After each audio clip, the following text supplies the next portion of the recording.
तुम्हाला माहिती आहे का, मेषरास ही अग्नितत्वापासून बनलेली आहे. अग्नितत्व आपल्याला बळ, ऊर्जा देतं.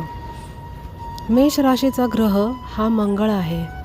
मंगळाची ऊर्जा संतुलित ठेवण्यासाठी तुम्ही नेहमी कुंकू आणि पिवळ्या चंदनाचा टिळा तुमच्या कपाळी लावला तर तुमची ऊर्जा संतुलित राहते. आपल्याला जर वाटलं आपली ऊर्जा खूप वाढते, आपल्याला कंट्रोल होत नाही आहे, तर तुम्ही त्यावेळेला पिवळ्या चंदनाचा टिळा तुमच्या कपाळी लावू शकता. आणि ऊर्जा कमी झाली आहे असं जर वाटत असेल तर त्यावेळी लाल कुंकू, जे विदाऊट केमिकलचं असतं, ज्याला शाईन नसते, ते कुंकू तुम्ही तुमच्या कपाळी लावू शकता. मेष राशीचं इष्टदेव हे श्रीराम आणि हनुमानजी आहेत.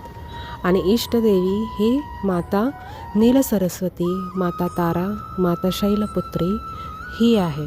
रोजच्या दैनंदिन जीवनामध्ये लाल मसूरची डाळ असते, त्याचा वापर करावा आणि दालचिनीचा वापर करावा.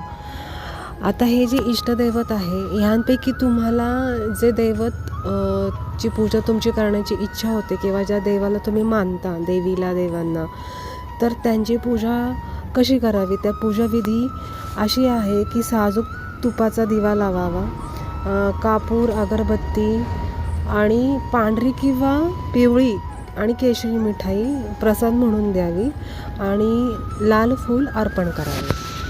आणि हात जोडून पूर्ण श्रद्धेने देवाला प्रार्थना करावी की माझ्यामध्ये खोलवर रुजलेले आर्थिक समस्या, आर्थिक असुरक्षितता ह्या बऱ्या कर, मूलाधार चक्र शुद्ध कर, चक्राचे संतुलन बनवून ठेव, ज्यामुळे मी पैसे कमवू शकेल, ते योग्य ठिकाणी खर्च करू शकेल आणि त्या उरलेल्या पैशामध्ये मी सेविंग किंवा इन्व्हेस्टमेंट करू शकेल आणि माझ्याकडे येणारा मनी फ्लो हा चांगला राहू देत, अशी परिस्थिती क्रिएट कर.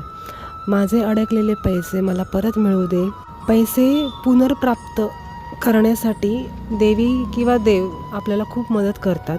आणि प्रार्थना करावी की वैश्विक पैशाच्या ऊर्जेसोबत माझी ऊर्जा जुळवून ठेव.